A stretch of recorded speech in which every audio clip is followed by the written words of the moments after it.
오늘 전 읽으신 본문의 말씀을 가지고 구원, 명예로운 선택을 할 수 있는 이유, 구원, 명예로운 선택을 할 수 있는 이유. 우리가 현실의 삶에서 명예로운 선택, 예수 믿는 자다운 선택, 그냥 이해관계를 쫓아다니지 않고 내한테 이득이 되면 선택을 하고 이득이 되지 않으면 선택을 하지 않는 그러한 이해관계에 의한 선택이 아닌 하나님의 백성으로서 합당한 명예로운 선택을 할 수 있는 이유는 우리가 구원을 받았기 때문입니다. 우리에게 천국이 주어져 있기 때문입니다. 그와 같은 관점을 가지고 말씀을 살펴보도록 하겠습니다. 많은 경우 우리는 성령 충만을 떠올릴 때면 어떠한 신령한 경험을 하게 되거나 어떠한 비상한 능력을 받는 뭔가 특별한 사건으로 이해하는 경우가 많이 있습니다. 성령 충만, 성령 충만. 우리가 늘 주창하던 내용 아닙니까? 그런데 이 성령 충만을 떠올릴 때면 뭔가 황홀경에서 신비한 체험을 하거나 어떠한 비상한 능력을 받는 그러한 사건으로 이해하는 경우가 많이 있다라는 것입니다. 이러한 이해 때문에 오늘 본문을 대할 때에도 성령 충만이 술 취하는 것과 대비되고 있다는 사실을 놓치는 경우가 많이 있습니다. 특히 성령 충만을 받으라라는 성경의 요구는 어떠한 신령한 능력을 받거나 율법적 완전함에 이르는 것으로 여겨지기도 합니다. 어떠한 신령한 능력을 받아서 율법적으로 완벽해지는, 이제는 흠없고 점없는 그러한 상태가 되는 그러한 것으로 여기기도 한다라는 것입니다. 그럼에도 오늘 본문을 왜 이 성령 충만이라는 것을 술 취하는 것과 대조하고 있는 것일까? 이는 성경이 술 취하는 것을 방탕한 것으로 정의하고 있다라는 사실에서 찾을 수 있습니다. 술 취하지 말라, 이는 방탕한 것이니. 그와 같은 관점에서 이 방탕이라는 표현은 우리가 잘 아는 탕자의 비유에도 등장하는 표현입니다. 탕자의 비유는 집을 나간, 아버지의 재산을 자기 몫을 떼내어서 집을 나간 둘째 아들이 허랑방탕하여서 그 재산을 다 탕진하였다라는 내용을 다루고 있습니다. 그러기에 성경이 말하는 허랑방탕이라는 것은 헛되이 쓰다, 낭비하다라는 의미를 가지고 있다고 할 수 있습니다. 즉 성경이 말하는 이 방탕이라는 것은 시간과 기회를 헛되이 날려버렸다라는 뜻을 담고 있다라는 것입니다. 그러기에 우리는 오늘 본문이 이야기하는 성령 충만도 시간과 기회라는 것, 시간과 기회를 어떻게 쓰는가라는 이러한 관점을 가지고 연관지어서 생각을 해보아야 한다라는 것입니다. 우리는 시간과 기회를 어떻게 사용하고 있는가라는 부분을 성령 충만과 연관지어서 생각을 해보아야 한다. 이와 같은 관점으로 생각을 좀 해보면 본문이 말하는 성령 충만은 시간을 잘 써서 기회를 놓치지 말라라는 것에 그 초점이 있다라는 것을 알 수 있습니다. 시간을 잘 써서 기회를 놓치지 마라. 그런데 대부분의 한국 사람들은 유교 사상의 영향을 받은 탓에 대부분의 문제를 그저 윤리 도덕적 기준을 가지고 판단하려는 그러한 성향을 가지고 있습니다. 그래서 이제 이 신앙의 수준을 생각할 때도 그저 윤리 도덕적 잣대를 가지고 평가하려 하고 현 시점에 그가 얼마나 윤리 도덕적으로 살고 있는가에만 관심을 가지는 경우가 많이 있습니다. 시간을 필요로 하는 과정은 전혀 고려하지 않고 현 시점에 그가 얼마나 완벽한 모습을 갖추고 있는가라는 부분에만 초점을 맞추고 윤리 도덕적 명분을 가지고 그 인생을 평가하고 그 인생을 판단하려 했던 경우가 얼마나 많이 있습니까? 그러나 우리는 시간의 흐름이라는 과정을 지나고 있다는 사실을 잊어서는 안 됩니다. 모두가 다 과정 가운데 있습니다. 시간에는 시작과 끝이 있고 시작과 끝 사이에는 과정이라는 시간이 존재한다라는 것입니다. 시작은 다 되어졌는데 아직 끝맺음은 맺지 않았지 않습니까? 그러니까 과정 가운데 있는 것입니다. 우리가 이를 염두에 두면 성화라는 부분도 과정이라는 관점을 가지고 접근할 수 있습니다. 즉 성화라는 것은 거룩을 향해 가는 과정이기 때문에 아직은 거룩하지 않다라는 현재의 상태를 전제하고 있는 것입니다. 성화, 거룩을 향해 가는 과정, 아직 도착하지 않았기에 아직은 거룩하지 않다라는 내용이 전제되어 있다라는 것입니다. 그러게 우리가 성화라는 것이 시간을 필요로 하는 것이고 과정이라는 그 시간을 거쳐야만 완성된다라는 사실을 올바로 이해하지 못하면 신앙 여정에 과정이라는 중요한 시간이 주어져 있다라는 사실을 놓치게 된다라는 것입니다. 과정이 있다. 모두가 다 과정 가운데 있다. 그러니까 그 도착 지점에서 어떠한 모습이 나타날 줄 모르니 즉 그 과정만 보고 이렇다 저렇다 판단하거나 정죄하지 말라라는 것입니다. 그런 관점에서 우리의 신앙 여정에는 하나님의 뜻과 의도하심이 반영되어지는 과정이라는 시간이 섭리되어져 있습니다. 우리의 신앙 여정, 인생 여정에는 하나님의 뜻과 하나님의 의도하심이 반영되어지는 과정이라는 시간이 섭리되어져 있다. 왜 이렇게 힘든 겁니까? 왜 이렇게 뭔가 일이 잘 안 풀립니까? 왜 이렇게 내가 원하지 않는 상황들만 자꾸 직면하게 되는 것입니까? 하나님의 뜻과 의도하심이 반영되어지고 있는 시간이라는 것입니다. 그 과정이라는 것입니다. 하나님의 뜻과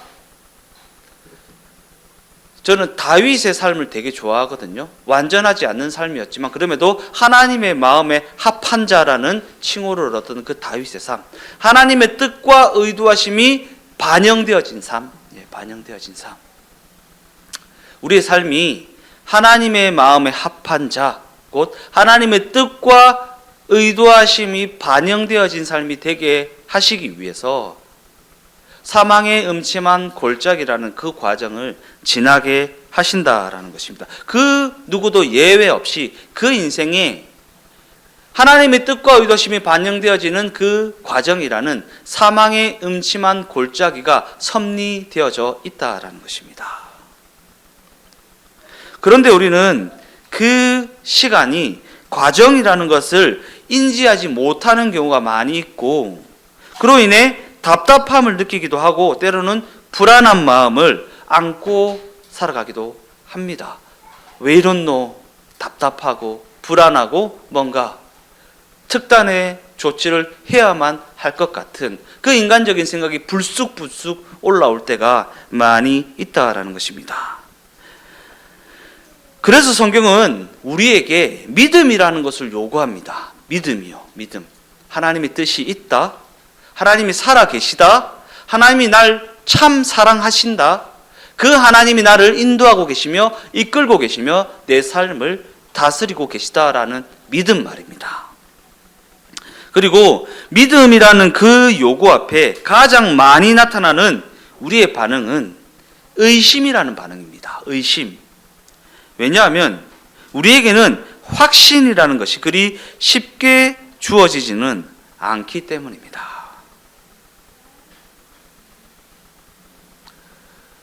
저희 딸이 셋이잖아요. 셋 다 태명이 있습니다. 태명. 하연이가요, 응답이고요. 유연이가요, 확답입니다. 확답을 받았다 이런 느낌으로. 예. 근데 우리 인생에는 확신이라는 것이 쉽게 주어지지 않습니다. 눈에 보이고 귀에 들리고 손에 잡히는 상황과 환경과 여건의 어떠함에 의해서 좌로나 우로나 치우치게 되는 것이 우리의 인생이기 때문입니다.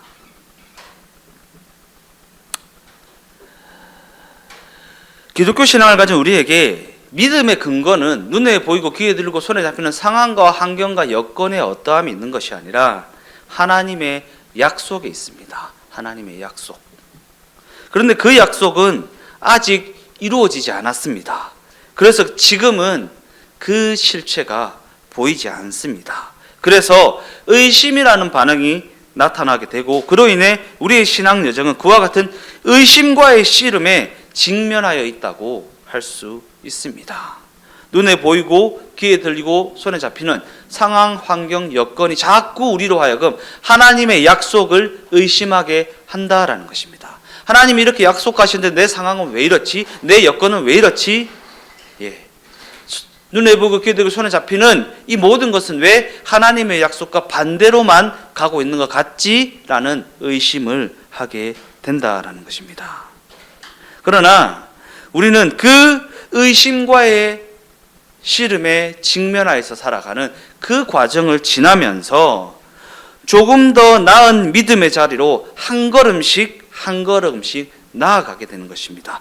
단번에 추호의 흔들림도 없는 완벽한 믿음을 가지게 되는 것이 아니라는 것입니다. 그 의심의 골짜기를 조금씩 지나가면서 조금 더 나은 믿음의 자리로 나아가게 되는 것이다. 과정이 필요하다라는 얘기를 하고 있는 것입니다. 그리고 하나님은 그 과정을 통해 우리의 소원이, 우리가 소원하는 것이 조금 더 깊고 조금 더 명예로운 곳을 향할 수 있도록 우리로 하여금 하나님의 뜻과 의도하심을 이해하게 만드는 그 과정을 지나게 하신다라는 것입니다. 하나님의 뜻이 무엇이며 하나님이 무엇을 의도하셨는가를 이해하게 되는 그 과정을 지나게 하심으로 말미암아 우리가 소원하는 것이 그저 세상 사람들과 다르지 않는 그러한 삶이 아니라 조금 더 깊고 조금 더 명예로운 것을 소원할 수 있는 인생으로 만들어 가신다라는 것입니다. 그러기에 신앙 여정에 과정이 있다는 이러한 이해가 없으면 우리는 그 신앙 여정 가운데 그저 두려움과 걱정에 사로잡혀서 살아갈 수밖에 없다라는 것. 이게 하나님의 섭리 가운데 있는 과정이라는 것을 이해하지 못하면 그냥 눈에 보이는 것에 의해, 손에 잡히는 것에 의해 두려워하고 걱정하며 살아갈 수밖에 없다라는 것입니다. 두려움과 걱정에 사로잡힌 우리는 급기야 이런 식의 기도를 하게 되기도 합니다. 하나님, 하라는 대로 다 할 테니까 이 문제 좀 해결해 주세요. 그래서 다시는 이 문제 때문에 하나님 앞을 찾는 일이 없게 좀 해주세요. 라는 식의 기도 말입니다. 돈 달라면 돈 다 줄게요. 헌신하라면 완전히 헌신할게요. 그러니까 이 문제 좀 해결해 주세요. 심청이가 임당수에 빠져드는 것 같은 그와 같은 기도를 하는 경우도 있다라는 것입니다. 그리고 그로 인해 문제가 해결이 되기라도 하면 큰 감격에 잠기기도 한다라는 것입니다. 그런데 여기서 우리가 정직하게 생각을 해보아야 할 대목은 신자라면 그와 같은 감격이 다 있을 것인데 과거에 이러한 감격이 있었다고 해서 지금은 아무런 불만도 없이 그저 행복하게만 살고 계십니까? 그러한 기도 응답의 감격이 있었다고 해서 지금은 아무런 불만도 없이 아무런 문제도 없이 그저 행복하게만 살고 계시냐라는 것입니다. 전혀 그렇지 않다라는 것입니다. 그때의 감격은 너무나도 생생하지만 그럼에도 불구하고 지금은 여전히 불안하고 걱정스럽습니다. 왜냐하면 우리는 한 변의 감격으로 다 해결되지 않는 그러한 현실 속에서 살아가고 있기 때문입니다. 그래서 성경은 신자들의 이러한 현실을 향해 다음과 같이 선언하고 있는 것입니다. 로마서 5장 8절 말씀입니다. 우리가 아직 죄인 되었을 때에 그리스도께서 우리를 위하여 죽으심으로 하나님께서 우리에 대한 자기의 사랑을 확증하셨느니라. 우리가 아직 죄인 되었을 때에 예수 그리스도께서 우리를 위하여 죽으셨으며 예수의 그 죽음으로 말미암아 우리가 구원을 얻었다라는 것은 우리가 다 아는 사실입니다. 그죠? 그런데 여기서 우리는 앞뒤 관계를 조금 더 자세히 살펴보아야 합니다. 우리가 아직 죄인 되었을 때에 예수님이 우리를 위하여 죽으셨다. 그가 죽으셨다라는 것은 그가 이미 구원 문제를 해결해 놓으셨다라는 의미입니다. 그가 이미 다 이루어 놓으셨다라는 것입니다. 그런데 성경은 이 일이 언제 이루어졌다라고 말합니까? 우리가 아직 죄인 되었을 때, 우리가 아직 죄인 되었을 때. 그렇다면 아직 죄인 되었을 때는 과연 언제를 말하는 것입니까? 우리가 우리에게 구원이 필요하다라는 것을 알지조차 못했을 때, 우리가 구원을 요구하지도 않았으며 구원을 받기 위하여 노력을 하지도 않았을 때에, 곧 2000년 전 예수께서 역사의 구체적인 한 시점에 찾아오셔서 죽으시고 부활하신 그때를 말하는 것입니다. 이는 우리가 아직 태어나기도 전에 일어난 일임에도 불구하고 우리는 그 사건으로 말미암아 구원을 얻습니다. 우리가 태어나지도 않았을 때 일어난 그 사건이 지금 우리에게 적용되어지고 있다라는 것입니다. 아직 죄인 되었을 때에. 우리가 우리에게 구원이라는 것이 필요한 것조차 알지 못했을 때에. 그러니까 문제 속에 있습니까?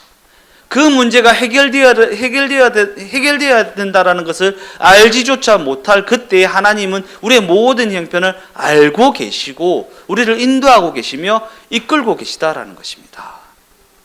그러니까 문제의 어떠함에 의해서 좌로나 우로나 치우칠 것이 아니라 하나님의 뜻에 어떠함에 의해서 그 걸음을 내딛는 우리의 삶이 되어져야 한다라는 것입니다.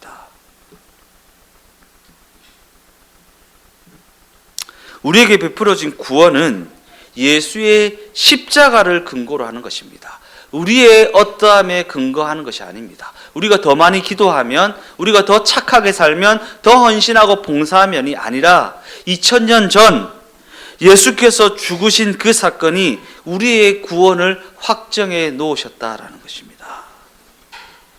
그리고 성경은 우리에게 주어진 이 현실의 삶을 예수의 십자가 사건으로 말미암아 이미 결정지어진 그 운명을 가지고 살아보라고 그렇게 이야기하고 있다라는 것입니다.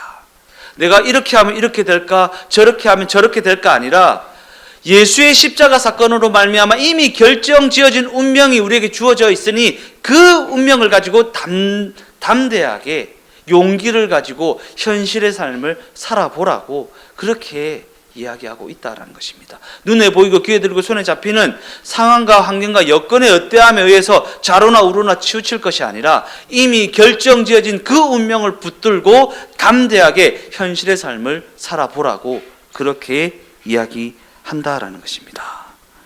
물론 우리는 시간이라는 것을 과거, 현재, 미래의 순으로 흐른다는 이해를 가지고 있기 때문에 과거와 현재와 미래를 넘나 드는 듯한 구원의 역동적인 속성을 이해하는 것이 쉽지가 않습니다. 그러니까 이해는 안 돼요. 그러니까 믿으라는 겁니다.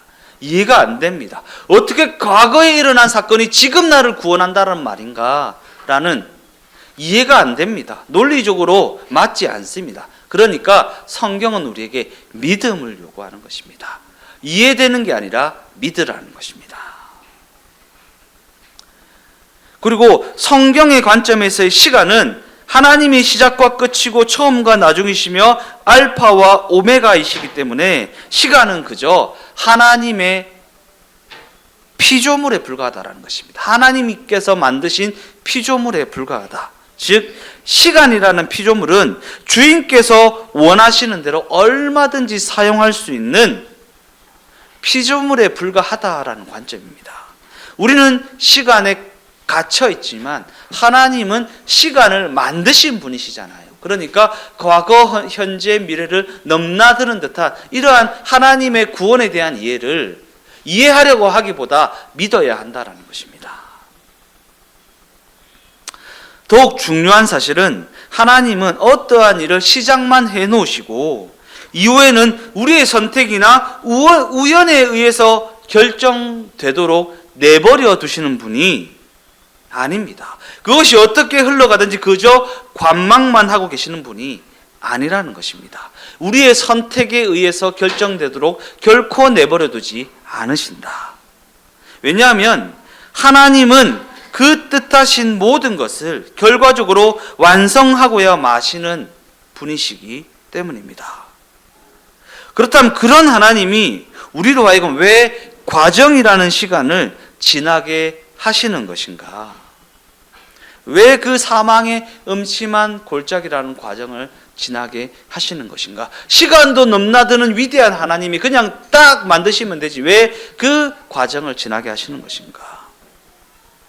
그 과정을 통해 우리에게 하나님의 뜻과 의도하심 앞에 항복할 수 있는 기회를 주시는 것입니다.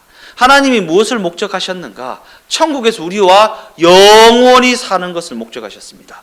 천국에서 우리와 영원히 사는 것을 목적하셨다. 천국에서 우리와 영원히 사는 것을 목적하신 하나님이 우리에게 요구하시는 것은 하나님의 뜻과 의도하심에 순복하는 우리입니다. 항복하는 우리입니다.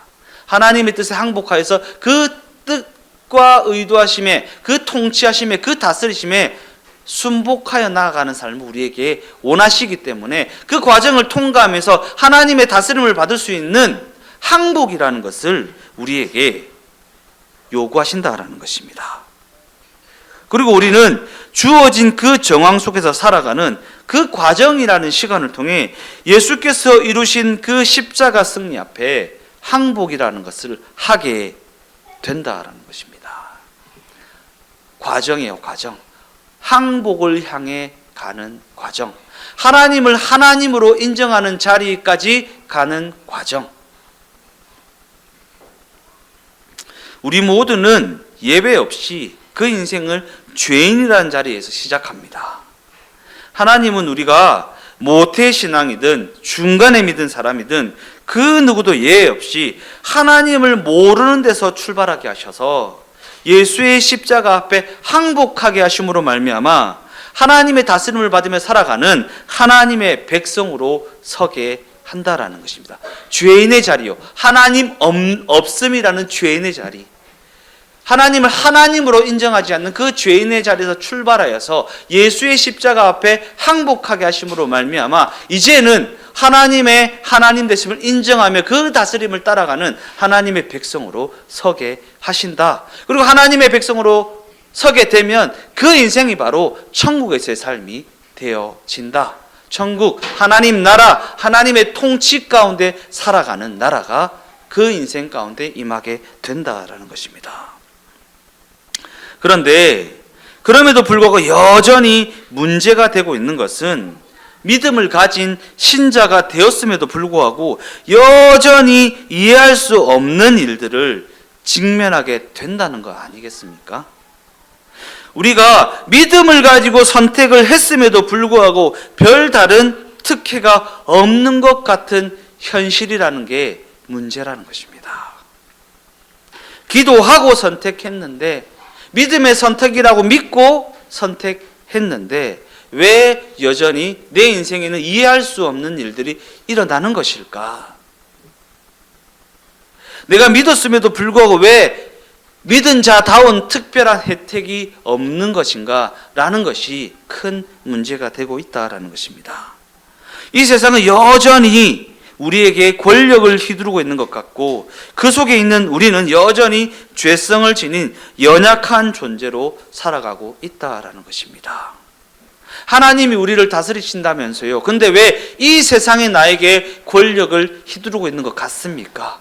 그 속에 있는 우리는 왜 여전히 죄성을 가지고 하나님 앞에 섰다가 세상 앞에 섰다가 왔다 갔다 하는 인생을 그렇게 연약한 인생을 살아가고 있는 것입니까?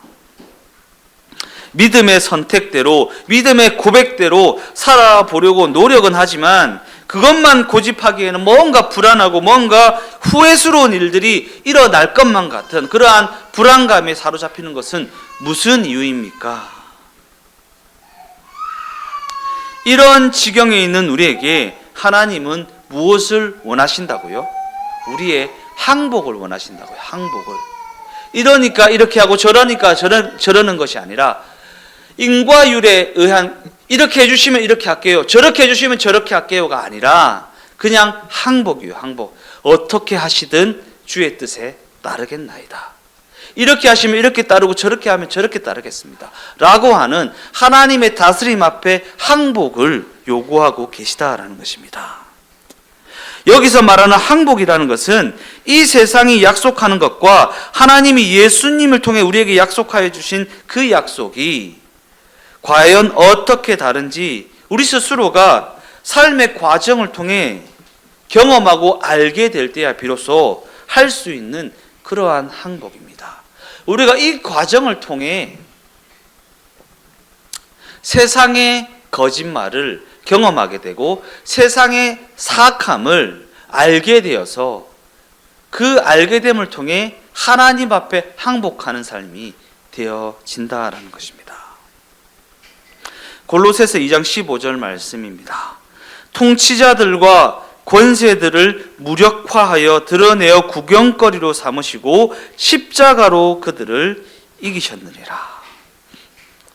우리는 예수님의 십자가 사건을 그저 고난과 순종이라는 관점으로만 이해하지만 성경이 이야기하는 십자가는 예수의 고난과 순종만을 드러내고 있는 것이 아니라 진실을 드러내고 있습니다. 진실이요. 어떠한 진실입니까? 이 세상이 거짓말을 하고 있다는 진실, 거짓말을 하고 있다라는 그들의 실체를 드러내고 있다라는 것입니다. 즉 이 세상은 결국 우리에게 사망밖에는 줄 것이 없다라는 사실을 십자가는 드러내고 있는 것입니다. 즉 이 세상이 제시하는 모든 약속은 결과적으로 사망을 향하고 있습니다. 얼마만큼 속아 오셨습니까? 이 세상의 약속에 말입니다. 당장 눈으로 보기에는, 귀로 듣기에는, 손으로 만지기에는 삐까뻔쩍해 보이지만 그 속에 들어가면 결국에는 사망밖에는 없는 이 세상의 약속이 거짓이라는 것을 십자가가 드러내 보여준다라는 것입니다. 그러기에 이 세상이 제시하는 모든 가치와 모든 약속은 결국 헛된 것에 불과하고 그 헛됨을 드러내는 것이 바로 예수의 십자가라는 것입니다. 하나님께서는 구약에 기록된 이스라엘의 역사와 신약에 기록된 교회의 역사 내내 하나님의 백성들과 함께 하시면서 성령의 열매를 맺어 나가는 것을 그 내용으로 하는 신자들의 명예로운 삶, 그와 반대되는 그들의 거짓된 약속이라는 세상의 실체를 대조하여서 우리에게 보여주고 계시다라는 것입니다. 성령의 열매를 맺어 나가는 것을 내용으로 하는 신자들의 명예로운 삶과 거짓된 약속이라는 세상의 실체를 대조하는 것이 바로 성경의 내용이라는 것입니다. 그리고 신자들은 이러한 대조의 현장에서 그 인생 내내 진실을 경험하며 살아가게 된다라는 것입니다. 무슨 진실이요? 세상이 거짓되다라는 진실.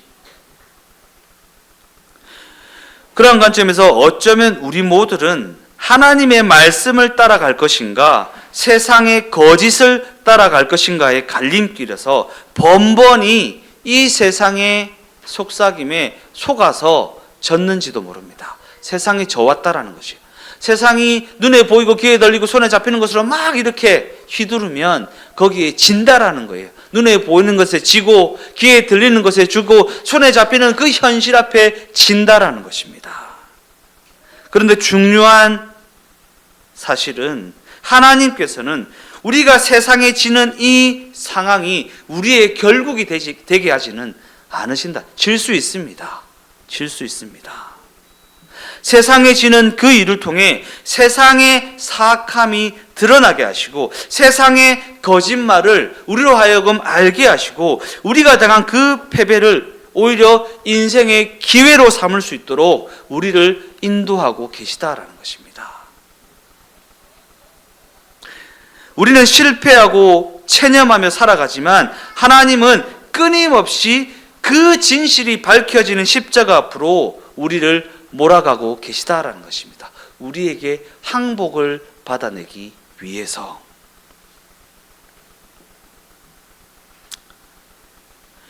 그리고 이와 같은 사실은 탕자의 비유에서도 확인할 수 있는 부분입니다.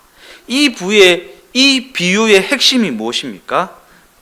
탕자는 결국 무엇을 깨달아 알게 됩니까? 이 세상은 그저 소모되는 것이고 다 빼앗기는 것이고 그 끝이 사망이 되는 곳이다라는 사실입니다. 성경은 이 세상이 진정한 가치를 생산할 수 없는 곳이라는 사실을 분명히 하고 있습니다. 이 세상에는 진정한 가치를 만들 수 없다라는 사실 말입니다.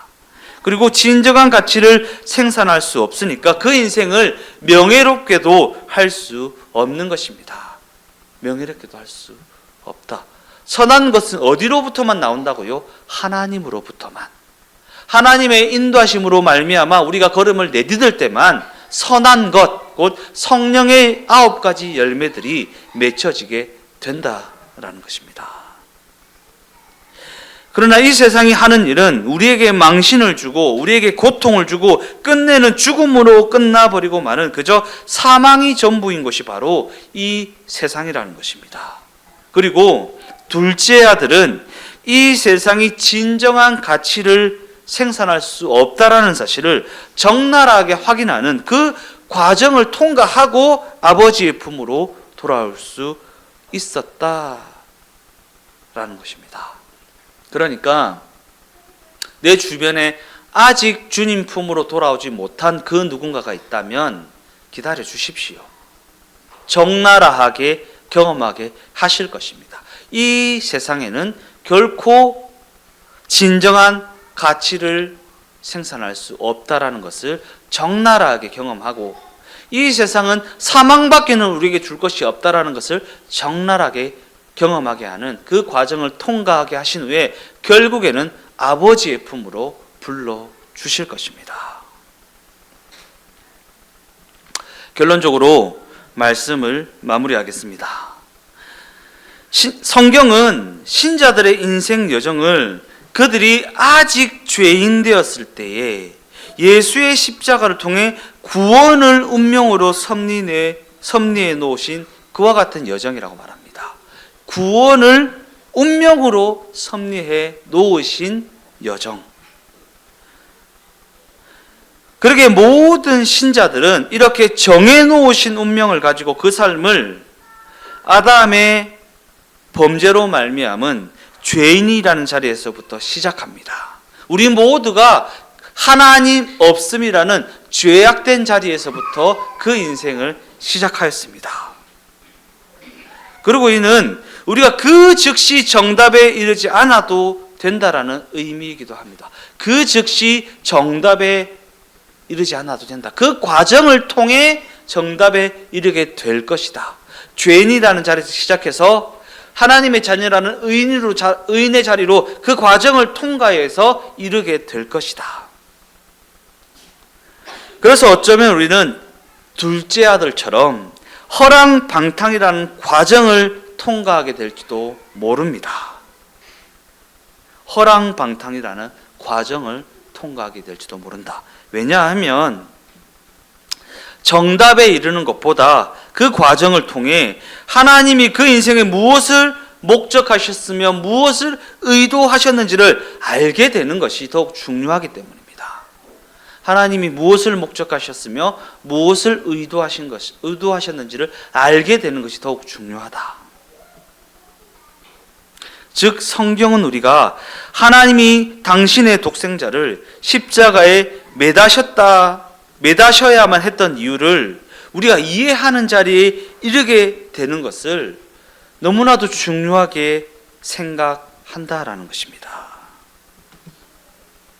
이는 우리가 하나님이 이루어 놓으신 돌이킬 수 없는 그 구원을 운명으로 확보하고 살아간다라는 것이 무엇인지 이해하는 자리에 이르러야 한다라는 것입니다.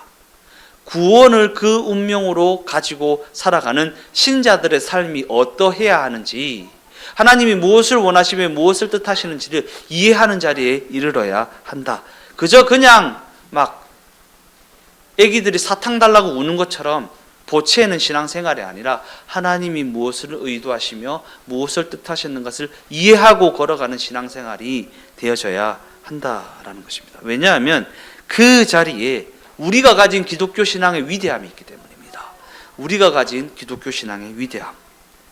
우리가 그 위대함을 알게 되면 우리가 처해 있는 억울하기 그지없는 이 나쁜 조건이 오히려 멋있고 명예롭게 굴 기회를 우리에게 제공하고 있다는 사실을 알게 됩니다. 우리가 처해 있는 억울하기 그지없는 이 나쁜 조건이 우리에게 멋있게 굴, 명예롭게 굴 기회를 제공하고 있다. 이는 우리가 우리의 운명으로 확보된 이 구원을 가지고 그 현실의 삶을 명예롭게 살아냄을 통해 그의 영광의 기업이 되는 자리에 이르러 보라는 권면입니다. 권면. 예. 구원을 운명으로 확보했으니까 그저 그냥 이해관계에 의해 이 선택하고 저 선택하고 잘 먹고 잘 살기 위해 이 선택하고 전 선택하고 이 땅에서 좀 누리고 떵떵거리기 위해 이 선택하고 저 선택하는 것이 아니라 하나님이 기뻐하시는 선택을 하시기 위해 조금 손해도 보고 양보도 하고 져주기도 하는 그러한 멋있고 명예로운 선택을 해보라는 것입니다. 구원을 운명으로 확보해 놓았으니까.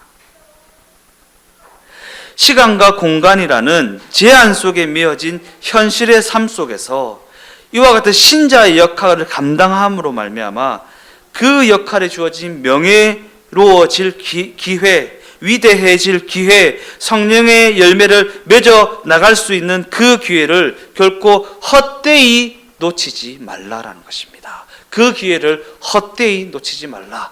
방탕하지 말라. 명예로워질 수 있는 기회, 위대해질 수 있는 기회, 멋있어질 수 있는 그 기회를 헛되이 놓치지 말라. 방탕하게 그 기회를 놓치지 말라라는 것입니다. 하나님이 이루어 놓으신 그 십자가 승리가 지금은 비록 눈에 보이지 않고 미래에 숨겨져 있는 것 같은 답답함을 우리에게 주고 있지만 그럼에도 불구하고 그 현실을 명예로운 선택으로 채워나가는 기회로 삼아 보라는 것입니다. 물론 우리는 이겼다 졌다를 반복합니다.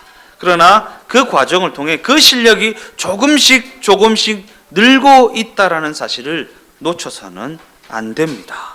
더 나아가 그러한 과정을 통과하면서 이제는 그 삶을 자발적으로 주님께 맡겨 드릴 수 있는 영적인 실력을 갖추게 된다라는 사실을 잊지 마십시오.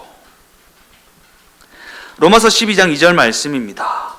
너희는 이 세대를 본받지 말고 오직 마음을 새롭게 함으로 변화를 받아 하나님의 선하시고 기뻐하시고 온전한 뜻이 무엇인지 분별하도록 하라. 이 세대를 본받아서 그저 그냥 잘 먹고 잘 살기 위한 선택만 하지 말고 하나님의 선하시고 기뻐하시고 온전한 뜻이 무엇인지 분별하여서 명예로운 선택을 할 수 있는 자리에까지 성장해 나가야 한다라는 것입니다. 그리고 이 말씀을 오늘 본문 에베소서 5장에 빗대어서 생각해 보면 현실의 삶 가운데 술 취한 자같이 어리석게 굴지 말고 깨어 있으라. 저도 좋으니까 시간을 허비하지 말고 기회를 놓치지 말고 허락된 그 시간과 기회를 명예롭게 채우는 삶이 되어져야 한다라는 것입니다. 매일의 삶을 다 이길 필요는 없습니다. 그러나 질 땐 지더라도 진 것이 내용이 되고 진 것이 밑거름이 되도록 그 시간을 헛되게 흘려보내지는 말라라는 것입니다.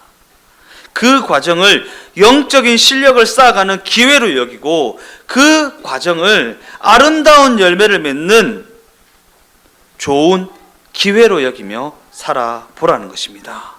하나님이 우리에게 구원의 은혜를 베풀어 놓으신 그 이유와 목적을 바로 알고 멋지고 명예로운 선택을 할 수 있는, 곧 명예로운 선택이라는 아름다운 성령의 열매를 맺어나가는 우리 주동행교회 각 사람이 다 되어지시기를 예수님의 이름으로 축원드립니다.